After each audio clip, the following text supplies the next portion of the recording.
I'm feeling okay, not 100%, but I'll get there. It felt good, I hated not going on that Purdue trip, and I felt like you let people down, especially your team. There's nobody you want to fight more for as a coach than the kids that play for you. So I felt kind of bad about that, and it was hard to sit there, just watching the game, rocking back and forth on the couch like a crazy person, I think. But it's good to just get back on the sidelines and have an opportunity to coach a team that you really appreciate and respect and love. Suzy, Izzo said once you got through all this, he's going to yell at you like he does his players about eating and all of that kind of stuff. But on a serious note, do you know what caused it? Is it about eating or anything like that? Are you aware? I really don't know. They're still running some tests and trying to evaluate what I got going on, so I'm not really sure. I've been a head coach for a long time. I've never had that happen to me, so I don't know what's going on. But, it's just sort of a day-to-day thing, really. Suzy, coming off Sunday's win by 20 points, you now play Ohio State. Everyone remembers last year's game, which was that absurd triple overtime thriller. So just looking at what they've got this year, what kind of game are you expecting tomorrow night? I mean, they're better than they were a year ago. They have 5 transfers, 3 that start, one from North Carolina, Duke, they got Kentucky, Georgetown. They've got 5 D1 high-level transfers. They've added that some played a little last year, but most of them were sitting out. So now they're eligible to play. So they're deeper. They're definitely deeper. And then you throw in the mix Kelsey Mitchell, who's the best player in the country, in my opinion. I mean, nobody impacts the game more. She can shoot it from deep. She's the fastest kid in line to end line. She can get to the rim. She can go right. She can go left. She can hit pull-up. She's their best assist guy. I mean, truly one of the best players that we've ever played against since I've been here at Michigan State. Suzy, back to you real quick. Sorry. When this happened last week, we saw so many people responding on Twitter supporting you now, and I'm sure you heard from a lot of people. What did that mean to you to hear from so many people after this happened? Yeah, I mean, it just, one thing I always tell people about Michigan State is great as the buildings, facilities, and all that stuff are here at Michigan State. And it's always the people, and that's what we sell at Michigan State, and the family atmosphere that you have in this community. So for me, I just really appreciated everybody reaching out. Sometimes, this job, you get on a treadmill, you put your blinders up and you go 100 miles an hour, for most of the year, and whether it be on the recruiting trails or during the season. So to be forced in some odd way from a medical standpoint to take a break and take a deep breath and kind of look around and have that sort of appreciation and people reaching out, it just, warmed my heart, and I really, really, truly appreciate our fans and the community here and their genuine concern. That's what makes Michigan State special.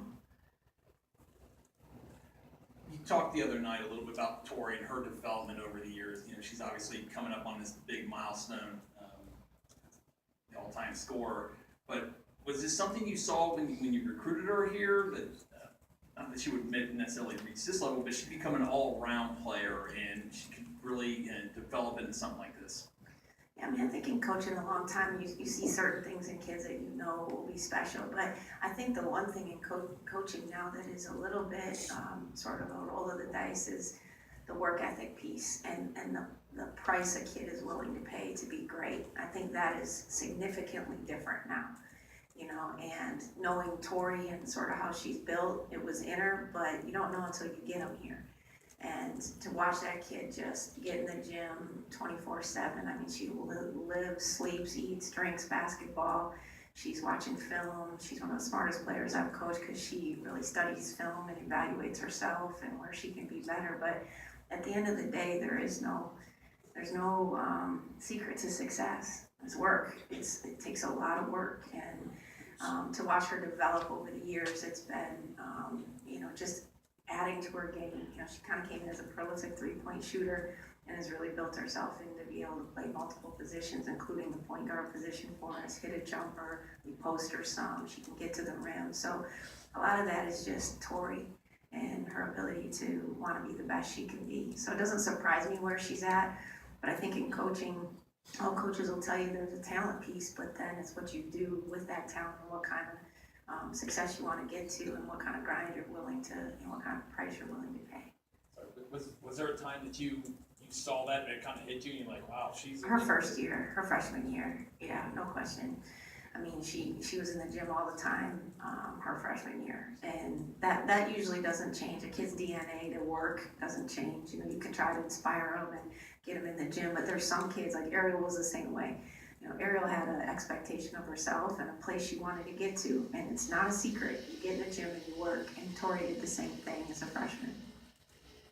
Suzy, along those lines, Tori said that you and she see the game the same way. Is she the coach? Does she remind you of you when you were a player? No, she's way better than me. I always say the feisty, competitive side for sure, and the way she thinks the game. Yeah, I mean, I feel like she's another coach on the floor, and probably one of the best I've had at understanding where I come from, because we have a lot of that same personality. You know, it can be, I'm sure, annoying to people at points, but I think it comes from a good place. Probably the last thing you want to talk about is your health. Yeah. So one more. Coaches, this is what they do. They work around the clock, they don't eat much, they don't maybe sleep much. Do you have to reevaluate how you do it, or is this just the way you do it? Yeah, I mean, it's how I've always done it. I guess I have to reevaluate and do a better job of taking care of myself, I guess just 23 years as a head coach and just catching up with me, I guess. I really don't know what happened, and we're still trying to figure it out, but everybody tells me I need to eat more, need to stay hydrated more, need to sleep more, but that really doesn't always coincide with coaching, so I have to make a concerted effort to do a better job that way, for sure.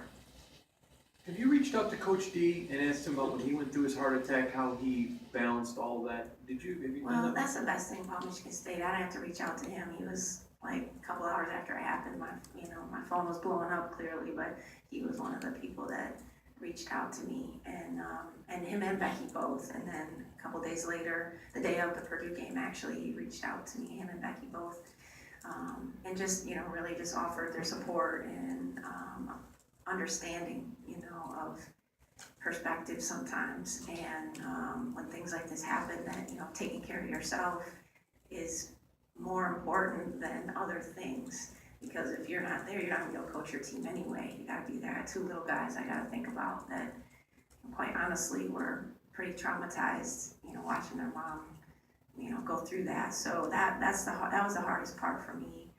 I've seen my kids cry. I've never seen them really terrified and traumatized like that. So, they just reached out, and Coach D has always been really supportive of everybody here at Michigan State. And there's not many high-level BCS amazing football coaches that even care about any other sport but their own. So he's just a genuinely nice person, and really appreciate him and Becky supporting me and reaching out. But he did, so I didn't have to reach out to him. Anything else? Okay, thank you.